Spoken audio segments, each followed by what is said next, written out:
નમસ્કાર ખેડૂત મિત્રો, હું સાવલિયા જય. આજે આપ સૌનું હાર્દિક સ્વાગત કરું છું કૃષિ માર્ગદર્શન ચેનલની અંદર.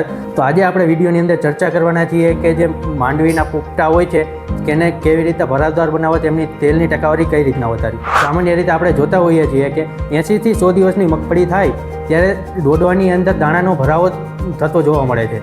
તો આ ભરાવો હોય છે એને કઈ રીતના વધારે કરવો અને પોપટાની સંખ્યા જે આપણે દાણા નથી ભરાતા એને કઈ રીતના ભરવા અને તેલની ટકાવારી કઈ રીતના વધારવી, તો એના માટેના આપણે શું વિકલ્પ છે કે જેથી આપણે ઉત્પાદન પણ સારું મેળવી શકીએ. એમાં પહેલું છે કે કેલ્શિયમ નાઇટ્રેટને બોરોનની સાથે આપણે છંટકાવ કરવાથી જેથી તેની અંદર જે ડોડવાનો ભરાવો હોય છે એ સારા એવા પ્રમાણમાં થઈ શકે છે અને સારું એવું ઉત્પાદન આવી શકે છે. હવે એમાં ખાસ નોંધ એવી છે કે જે કેલ્શિયમ નાઇટ્રેટ છે એને આપણે બીજા કોઈ પણ ફર્ટિલાઇઝર અથવા તો દવા સાથે એને મિક્સ કરીને આપવાનું નથી હોતું.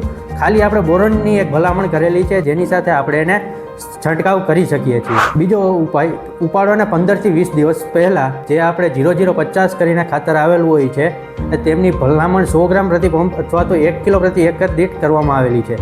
પણ એની અંદર આપણે સલ્ફર રહેલું જ હોય છે અને સલ્ફર આપ સૌ જાણો છો કે સલ્ફરનો ઉપયોગ કરવાથી આપણે જે કોઈ પણ તેલીબિયા પાકો હોય છે એની અંદર થાય છે. તેલીબિયા પાકોની અંદર સલ્ફરનું કામ એવું છે કે જે તેલીબિયા પાકોની અંદર બીજમાં રહેલો તેલની ટકાવારી વધારે છે. અથવા તો એના સિવાય આપણે સારી એવી કોઈ પણ કંપનીનું રોડોફાઇટ પોટાશ જે 20% કન્ટેન્ટવાળું આવતું હોય છે તે 4 ગ્રામ પ્રતિ પંપ દીઠ એનો છંટકાવ કરવાનો હોય છે. અને આના સિવાય વધારે સારા રિઝલ્ટ માટે જીબ્રેલિક એસિડ 40% કન્ટેન્ટવાળું જે આવે છે તેને 12 ગ્રામ પ્રતિ એકર દીઠ આપણે છંટકાવ કરવાનો હોય છે. જીબ્રેલિક એસિડને જે વિડીયોમાં દર્શાવેલા ખાતર કન્ટેન્ટની સાથે તમે એને આપી શકો છો અને સારી એવી ઉપજ મેળવી શકો છો. અહીં દર્શાવેલા ઉપાયોની મદદથી જે ગોગડીની સાઇઝ છે તે પણ આપણે મોટી કરી શકીએ છીએ અને દાણાને ભરાવદાર બનાવી શકીએ, જેથી આપનું જે ઉત્પાદન છે તે વધારે આવી શકે અને આપણને લાભ થઈ શકે. તો ખેડૂત મિત્રો, આવી જ અવનવી માહિતી જાણવા માટે અમારા વિડીયોને લાઇક કરો અને સબસ્ક્રાઈબ કરો, જેથી તમને આવી માહિતી મળતી રહે.